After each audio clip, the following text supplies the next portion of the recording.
सियासत एक्सप्रेस को पेश करने में ताउन किया है elite spine and pain management centre.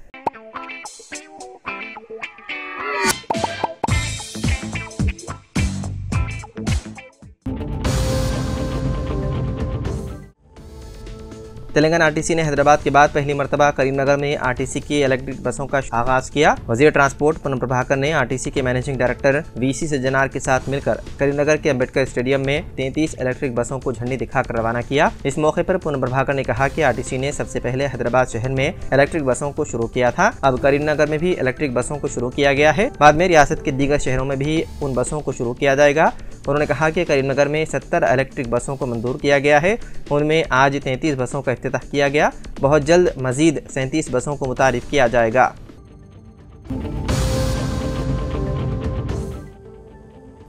इश्मत रेजी जुर्म में 20 साल की सजा भुगत रहे डेरा सच्चा सौदा के सरबराह गुरमीत राम रहीम सिंह ने हरियाणा असेंबली इंतखाब से पहले 20 दिनों की पेरोल मांगी है। 5 अक्टूबर को होने वाले इंतखाब के लिए मिसाली ज़ाब्ते अखलाक नाफिज होने की वजह से रियासती हुकूमत ने पेरोल की दरख्वास्त हफ्ते को चीफ इलेक्टोरल ऑफिसर को भेजी है। पेरोल की यह दरख्वास्त हरियाणा असेंबली इंतखाब से कुछ दिन पहले के लिए की गई है। जराये का कहना है कि हुकूमत ने चीफ इलेक्टोरल ऑफिसर को मुशावरत के लिए तजवीज़ की दरख्वास्त भेजी है। सीईओ ने उसके बदले में कसूरवार की रिहाई के लिए हंगामी सूरत हाल और मजबूरी के बारे में जानकारी मांगी। गुरमीत राम रहीम इस वक्त रोहतक की सुनारिया जेल में बंद है। 13 अगस्त को बागपत वाक़े डेरा में रहने के लिए उसे 20 दिन की छुट्टी दी गई थी।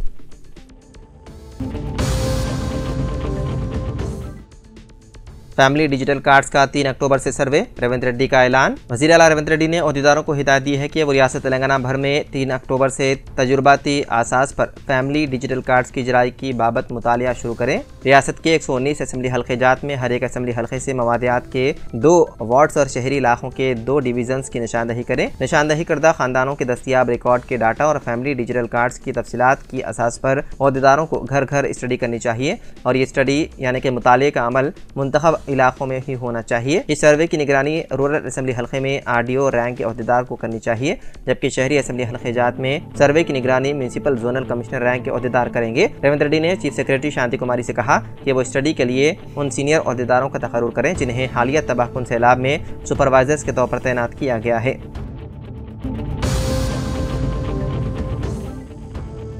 जनाब आमिर अली खान साहब रुकन कानून साज कौंसिल व न्यूज़ एडिटर सियासत ने मरकजी हुकूमत के वक्फ तरमीमी बिल साल 2024 को गैर दस्तूरी करार देते हुए बिल से दस्तबरदारी का मुतालबा किया। आमिर अली खान ने हैदराबाद के दौरे पर आई हुई मुश्तरका पार्लिमानी कमेटी के रूबरू अपना मौक़िफ़ पेश किया और दस्तूर की मुख्तलिफ दफ़ात की खिलाफ वर्जी का हवाला दिया। कमेटी के सदरनशीन जगदम्बिका पाल और दीगर अरकान के रूबरू अपना मौक़िफ़ पेश करते हुए आमिर अली खान साहब ने कहा कि वक्फ बायूज़र के तहत 5 साल से मुसलमान होने की शर्त रखी गई है, जो इंतहाई मुद्दे का ख़ैज़ है। आमिर अली खान साहब ने कहा कि वक्फ तरमीमी बिल के निफाज की सूरत में औक़ाफ़ी जायदादों की तबाही का सामना होगा।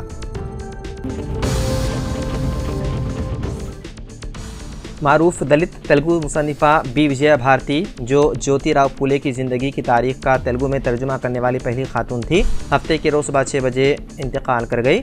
उनकी उम्र 84 बरस थी। वो दायमी सेहत के मसाइल में मुब्तला थी। बी विजया भारती आंध्र प्रदेश के मशरिक़ी गोदावरी ज़िले के राजुलू में मशहूर शायर बोई भीमन्ना और नगर गौतम के यहाँ पैदा हुई। वो आनजहानी इंसानी हुकूक के वकील बोजा तारका की अहलिया थी। उनके ख़ानदान में उनकी बेटी डॉक्टर मेहता, जो उस्मानिया मेडिकल कॉलेज की प्रोफेसर हैं, और उनका बेटा राहुल बोजा, जो तेलुगु देशम महकमे आपाशी में प्रिंसिपल सेक्रेटरी के तौर पर खिदमत अंजाम देते हैं।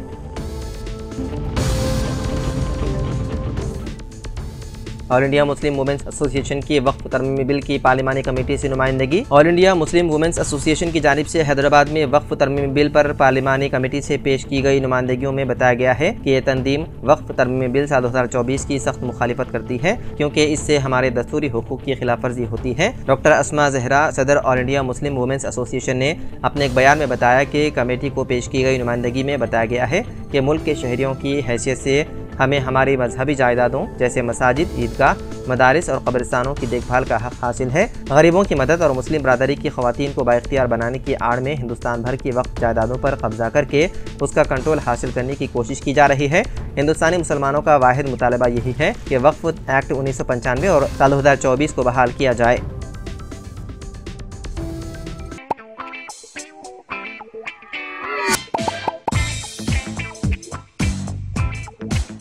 Elite Spine and Pain Management Center, बगैर ऑपरेशन और बिना पेन किलर अद्वियात के एडवांस्ड टेक्नोलॉजी के जरिए सिर्फ छोटे इंजेक्शन से कमर और घुटनों के दर्द का शर्तिया इलाज।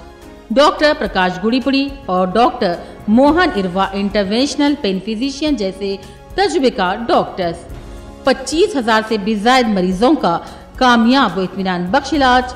राबिता कीजिए elite spine and pain management centre, Manikunda और दिलसुख नगर, हैदराबाद।